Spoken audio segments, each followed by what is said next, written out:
Hey everyone, welcome to Logan's Mosh Pit. Glad to have you here. Today, on the first episode of Gears Here, I wanted to share some information with you about my beloved Fender Stratocaster,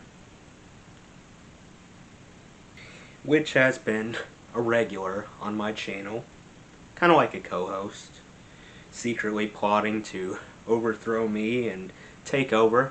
That's why I sleep with a baseball bat, just in case. Nah, I'm just messing with you about the baseball bat part. The first part is true. Anyway, I'm going to explain where I got this gorgeous guitar, what inspired me to buy it, why I chose it, and how long I've been using it. I started off with an Ibanez Geo. At first I didn't mind it. The design was pretty, and the sound quality certainly wasn't groundbreaking, but I thought it was adequate at the time. Good enough. I didn't take my playing seriously for the first few months. I was basically just fiddling around, getting used to my instrument. I didn't classify playing guitar as a hobby for me yet. When summer rolled around, I had a change of heart. By then, I developed a routine of posting riff videos on social media. I soon realized the sound quality had room for improvement. I developed higher expectations, so I wanted a new guitar. By the way, do you know what the first riff I ever learned was? If you said Smoke on the Water, then you're absolutely wrong. My first riff was actually part of the Halloween theme. It was one of the first guitar videos I put on social media. Looking back though, it was a terrible cover, simply atrocious. Michael Myers would have stabbed me for sure if he heard it. At some point I promise I will re-record and repost a better version of it on my channel for you guys to check out. Until then, here's a mini sample of the Halloween theme.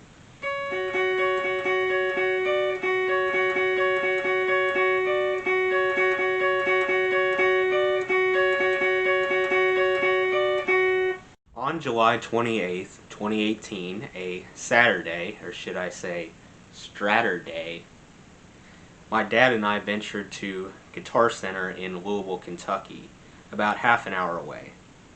Once we arrived, we browsed through various options: Telecasters, Stratocasters, Epiphones, Jacksons, Ibanez, Gretsch. My main goal was to find a guitar that was stylish yet comfortable to play. Something that wasn't too heavy. Obviously, I'm a pretty light person, so I needed a guitar that didn't put too much strain on my back. I also wanted a fairly cheap one, around the $500 price range. We chatted with an employee who let us borrow an amp and cable. I cycled through an assortment of riffs I learned earlier in the year, like Eye of the Tiger, Numb, Come Together, Other Side, Sunshine of Your Love, Iron Man, Breaking the Law, I Hate Everything About You, Californication, Purple Haze, Hysteria, and Killing in the Name of. I remember being floored by the Strat's sexy design and distinct tone. On the other hand, my dad was a huge fan of a green Gretsch.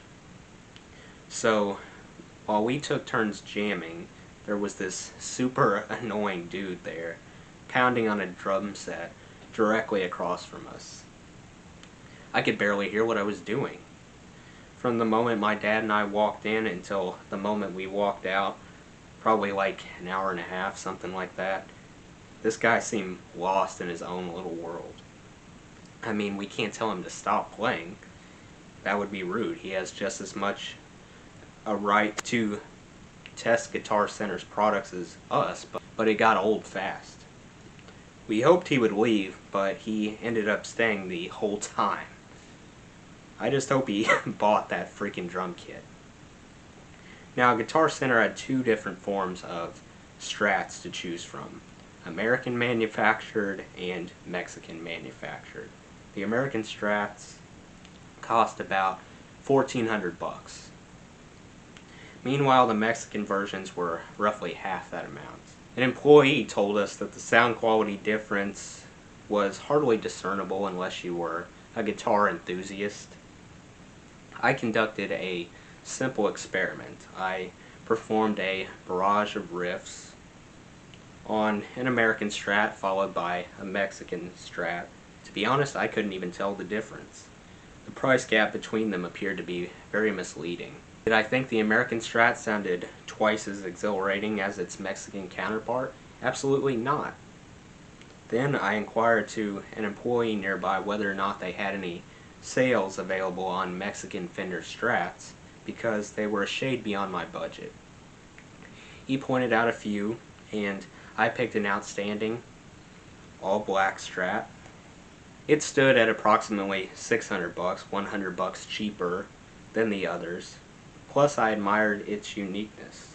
In fact, it was the only Strat with a matching pickguard. So I paid for it and we went on our merry way. You may be wondering who actually inspired me to go with an all-black look, a goth guitar. You guessed it, David Gilmour. I understood that there was a rich history linked to this particular paint scheme. He used a black Strat with Pink Floyd with a black pickguard consistently spanning from 1974 to 1986. It delivered unforgettable sounds found on Wish You Were Here, Animals, The Wall, The Final Cut. You may recall Jim Irsay purchased the famous black Strat for a staggering $4 million. The only modifications I made were removing the whammy bar at the bottom because I thought I probably wouldn't use it very much. I prefer vibrato instead. Plus, I dig the cleaner look minus the whammy bar. I think it looks better. I also swapped out the original strings for lighter gauge strings. Obviously, this made it much easier for me to play. The only downside was some minor buzzing that occurred when you tune down to drop D, drop C, drop B, whatever. But I can live with that. Once you add some distortion, the buzzing becomes far less noticeable. The first riff I recorded on my new guitar was New Divide by Linkin Park. Since then, if I had to guess, I probably recorded somewhere in the neighborhood of 150 riffs on this guitar, possibly more. We've gone through ups and downs, but for the most part, my experience with this guitar has been overwhelmingly positive. This has been a super reliable guitar for me. I do my best to take care of her. No dents, scratches, or anything of that nature. Hopefully we can keep it that way. When I'm not using my Strat, I keep it on this convenient little stand over here next to my other guitars.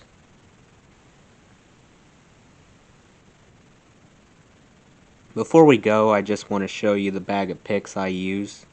They come in a wide array of colors, thin, medium, and heavy picks. I tend to stick with medium picks, but sometimes I choose a heavy pick. Nearly all of them have the Fender logo printed on them. I hope you're more familiar with my Strat now. Eventually I will give you the inside scoop on the rest of my gear. And that does it for today's video, guys. I hope you enjoyed. Make sure to like, comment, and subscribe if you haven't already. I really appreciate the support. I'll see you next time. Until then, rock on.